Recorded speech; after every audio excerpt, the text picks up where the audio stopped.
John was right. It is appropriate on this Sunday to talk about the three kings, the wise men, to sing the song, because that's actually in the church year. This is the week of Epiphany Sunday that we celebrate that, and so there are some questions about when did they actually come. Well, they had to have time to figure out that Jesus was born when the star shone. Some people say it might have been 2 years before they ever got there, and we don't really know, and it doesn't really matter. The thing is that people were looking for a Messiah. It's the same old story that we talk about week after week.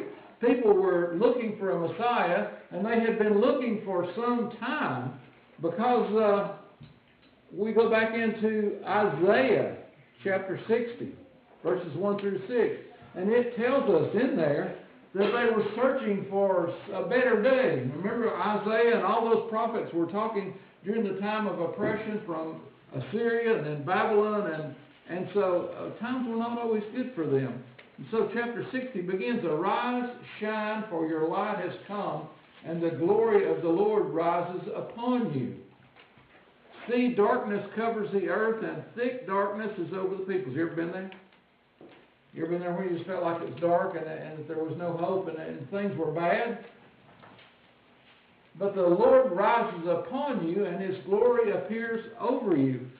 In the same way that we know those dark times, and we can say, testify and say, yeah, I've been in those dark times, we also know that we came out of that, unless it's one that we're currently experiencing. But understand, history tells us that we come out of those dark times and move on. Nations will come to your light, and kings to the brightness of your dawn. Lift up your eyes and look about you. All assemble and come to you. Your sons come from afar, and your daughters are carried on the hip. It's not just us that's looking for a Messiah. It says all peoples are looking for a Messiah. All peoples are looking for a better life. All peoples are looking for something to cling to hold on to. Then you will look and be radiant. Your heart will throb and swell with joy. The wealth on the seas will be brought to you. To you, the riches of the nations will come. Now, this is talking about Israel as a nation, but we also talk about this personally as it happens to us too, because Israel was made up of a lot of people, individuals, that were looking for the coming of a Messiah, that were looking for a brighter day, that were looking for a better day. And so we look at those, and sometimes we can see ourselves in it. We're not necessarily as oppressed as people have been in different times during history, but oppression still comes. And we always want a brighter day. God puts it into us to want it to be better.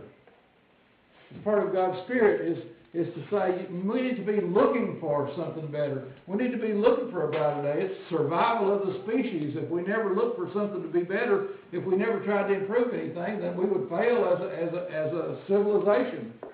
But we always are looking for that, and that's not just us that does that. But it's God puts it in our heart to look for something better. Now, where we mess that up,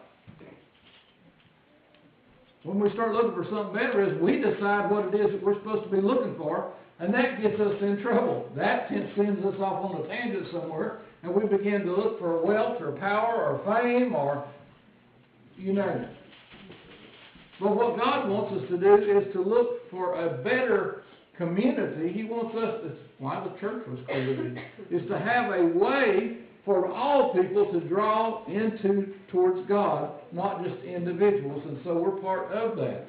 That God puts it in our hearts to want to be together. God puts it in our hearts to want to have it better for not just for us, but for the other people around us. And so the idea of this prophecy of the coming of Messiah is something that is from the beginning of time. God puts it in us to look for something better. Now the question is, what do we look for? And that's where they got in trouble a lot of times in the Old Testament, is they would begin to look to themselves for whatever it is they wanted. And if you read through the book of Kings, most of them were failures. Most of them were only looking for themselves and couldn't see God. In the book of Judges, how many times? It's like 12 times it said a generation arose that did not know the Lord. And when they didn't know the Lord, they began to look for things for themselves until some tragedy would happen to them, and God would send a judge to come and to lead them out of darkness, and they would be faithful to God, and then slowly they began to move away and to morph off into what they thought was good. So God is looking for some way that we finally gets our attention and keeps our attention. So we move into the New Testament. The birth of Jesus.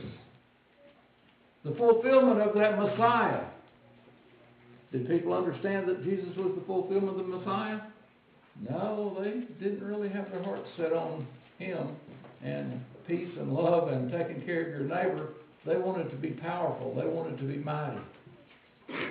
After Jesus was born in Bethlehem in Judea, during the time of King Herod, Magi from the east came to Jerusalem, usually translated as astrologers, those people that were looking to the stars, and asked, "Where is the one who has been born King of the Jews?" Now they came to Jerusalem, so who are they asking? Well, they're asking the king. Where is the one who has been born King of the Jews? We saw his star when it rose and have come to worship him. When King Herod heard this, he was disturbed, and all Jerusalem with him. Why are they disturbed? He's the king. A king has been born. We've come to worship him. We've come to throw you out of power. Of course he's going to be upset. When he had called together all the people's chief priests and teachers of the law, he asked them where the Messiah was to be born. In Bethlehem in Judea, they replied, for this is what the prophet has written. But you, Bethlehem, in the land of Judah, are by no means least among the rulers of Judah. For out of you will come a ruler who will shepherd my people Israel. The threat is there for Herod. Then Herod called the Magi secretly and found out from them the exact time the star had appeared. He sent them to Bethlehem and said, go and search carefully for the child. As soon as you find him, report to me so that I too may go and worship him. Did he want to worship him? No. No, if you're the king and somebody else says, I want to be the king, and then you're going to say, some way or another, you're going to say, no, that's not going to happen. After they had heard the king, they went on their way, and the star they had seen when it rose went ahead of them until it stopped over the place where the child was. When they saw the star, they were overjoyed. On coming to the house, they saw the child with his mother Mary, and they bowed down and worshipped him. A child. Was he a baby? Was he 2 years old? Doesn't matter. Doesn't matter. But they found Jesus, the Messiah. They opened their treasures and presented him with gifts of gold, frankincense, and myrrh. And having been warned in a dream not to go back to Herod, they returned to their country by another route. They could have gone back to Herod, couldn't they? They could have reported back in. But why didn't they do that? They were looking for something better. They were looking for that same Messiah that everybody's looking for. They were looking for life to be better for them and for everybody else. And so they presented those gifts to Jesus, and they talked about it and said, we understand if we go back to Herod that he's going to come and do away with Jesus. And so they left and they went back by another way. Now we also understand in the story that Herod then began to kill all the babies under, 3 years of age, 2 or 3 years of age, to try to find out, because he was trying to pinpoint the time. He said, when did that star appear? And so they began to kill all the babies to try to get rid of Jesus, and so they left and they went to Egypt for a while to escape that. So we look at this story. What do we get from this story? Are you looking for a better day? Are you looking for a brighter day? Are you looking for life just to get a little bit easier than what it is right now? And for the most part, that happens. Time takes care of that. Now, there are instances when time does not take care of that. God takes care of that when we receive that final reward. But when we're here on this earth and we're working together as a church, what we need to be doing is trying to help each other. What we need to be doing is trying to make life better for each other. But let's go back and look at what did the wise men bring to Jesus? They brought gifts, gold and frankincense and myrrh. They brought gifts and left to Jesus. Did they do that just because it was their idea? No. Why would they come and bring gifts to Jesus? Because they wanted to worship Him. They wanted something in return from Jesus. They wanted Jesus to be that Messiah. They wanted Jesus to be the one that made the world a better place. They wanted something to hold on to. And so they brought gifts because they had an expectation of something in return. What about us when we come? Don't we come to church with the expectation of something better? Don't we come to learn just a little bit more about and to think about our lives and the lives of our family and all these prayer requests that we have and try to understand why those things happen to us? But at the same time, we want God to answer those prayers. We want God to do those things for us. And so we bring our gifts to Him. Gifts of our time and our talents and our energy and our money. We bring that to Him in the same way that the wise men came. But what is our expectation? Sometimes we just come because it's habit. And sometimes when we just come because it's habit and we get in that rut and it's the same thing over and over and over again, then it gets a little bit darker.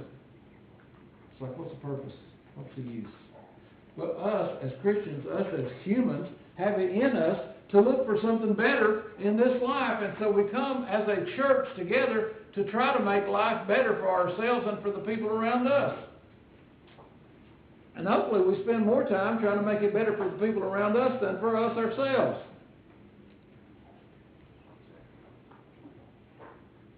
I was talking to my daughter this week. She's been a little bit stressed about the house purchase and all that goes along with that. She said, Dad, because I told her, I said, Brian family are warriors. It's a generational thing. We worry about everything. She said, what do you do when you get stressed? Well, I tend to go do something different and take my mind off of it, okay, and not worry so much about that. And I said, when I go shopping with your mother and we walk into a department store and you have maybe 1 million, if not thousands of choices of things to look at, I'm overwhelmed in about a minute. You know what I do? I go sit in the car. You ever have too many choices? So I told her, I said, sometimes you just narrow it down. I said, all the things that are bothering you in your life right now, take each one of them. Will any one of those kill you by itself? No. It's just a sum total of the things that are bothering us. And so I'll let you know a little secret on my counseling is we do that. Somebody comes and says they're overwhelmed. First thing we do is we sit down and we say, what are the issues in your life that are bothering you right now? And let's list all those things and take each one of them by itself. Is it overwhelming by itself? No. Are 10 of them overwhelming? Yes, because we don't think about that. Sometimes we come into church and we're overwhelmed. Sometimes we come in and we don't know what to do, and the darkness seems to overtake us. And what do we do about that? Well, what we need to do is to tell somebody else in this church, I'm just feeling stressed. Leonard and I shared a thing this morning that we're both going through right now. So, Vicki, if you ever to see me fall out, you'll know what happened. Okay. But you think about that. What is our task? If we are spending more of our time and energy worrying about somebody else and thinking about somebody else and trying to help somebody else than we are about ourselves, it brightens our day. Because we can always say, man, I don't have anything nearly that bad. I'm just kidding. But what we can do is spend more of our energy trying to help somebody else and make the rising tide lifts all boats. So if we can make it better for somebody else, it makes it better for all of us. So the question is this morning, out of this whole wise man story, they brought their gifts. What are the gifts that we bring? What is it that we have that we can share with somebody else? I may have said in church that once upon a time, a long time ago, I was talking to somebody and they said, you're the best listener I've ever met. And I thought, well, let me tell you, I didn't say it out loud. That's a sad statement on the power of listening, because I'm not that good at it. And y'all know that if I'm talking to you and my eyes are constantly darting around to see who's coming in the door or what else is going on, I'm listening to you, but I have to see what everything is that's going on in the room. Are you a good listener? Because for the most part, somebody just needs somebody to hear them. Somebody just needs to know that they're not alone. They don't necessarily need somebody to say, yeah, I've been there and done that, and it's okay. But to say, I've experienced the same sort of thing, and I understand what you're talking about, and life will get better. So maybe that's a gift that you have, to try to help somebody that is in the midst of that Isaiah darkness, that it seems like the darkness is never going to end. And maybe all we need to do is to speak to somebody. I walked into Lowe's the other morning, pretty early. Trip 1 of 4. My daughter only lives like 1 block from Lowe's. It's the best thing in the world, let me tell you. And so, I don't know, I was just in a good mood, and I was speaking to people in the parking lot. And I came in, and I got what I needed. And the checkout lady was standing in front of the register. You know how they do, stand out in the aisle, and it's like, I'm here. I said, you looking for a customer? And she said, yeah. And I started talking to her. She said, man, I wish everybody came in a good mood as you are. Think about it. Think about it. When you see the person at Lowe's or at Walmart or at the grocery store or wherever you are you the one that makes a brighter day for somebody? Or are you one of those folks that's just going to make it worse? Now, I need to go back and apologize to the guy in plumbing on trip number 3. When we were in a disagreement about how I was going to fix the problem that I had. But you see how easy sometimes it is for us to help somebody else and make the day just a little bit brighter when we don't even think about it. At trip number 1, when I got out of the car, the guy pulled in next to me. I started talking to him. We talked on the way into the store about what I don't remember. But it felt pretty good. It felt pretty good. So he brightened my day, and I hope I brightened his. Somebody that you know is in a place of darkness. And sometimes we don't say anything because we don't know what to say. And there are no magic words. Biggest part of the time, if I go and make a visit and somebody's having trouble, I just go in and sit down. I don't say I've come to fix things. I don't say I'm here to help you. I just say I'm here. I'm here.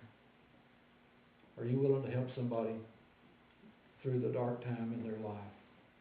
Just by saying, I care enough about you to recognize that you have a problem, that you recognize that you have an issue, and I want to help you do that. What are the gifts? That's one gift. We could be here all day. If we start talking about the gifts that we have that we can bring to somebody else. But what gifts do you have? Do you ever think about it? Do you ever think about what it is that you have that can help somebody? You know why the Messiah came? To make it better? To give us a hope? To give us a future? To bring us salvation? How do we play a part in that?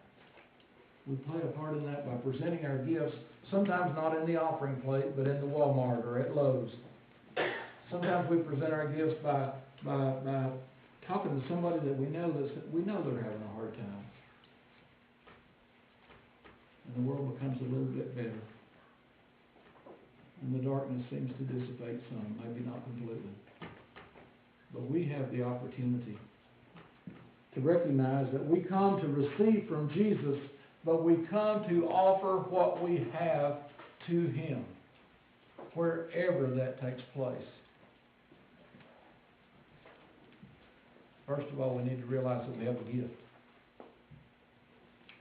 Gold and frankincense and myrrh were what were in the wise men's hands when they came to see Jesus. Do we know what gifts we have? Do we think about that? And do we use them to help somebody through a dark time? Let us pray.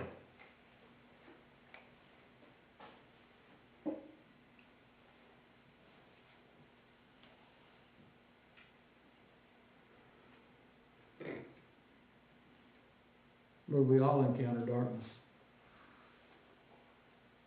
Even your son encountered darkness when he was on the cross. And all his friends had left him.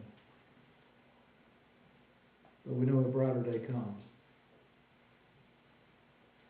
That final brighter day when we reside with you. But until that time comes, Lord, help us to recognize the gifts that we have. Help us to have a smile on our face, a kind word, a helping hand, to reach out in love to somebody around us that just needs somebody to care. Help us to receive from you and help us to give to you by loving you and by loving our neighbor. In Jesus' name we ask this. Amen.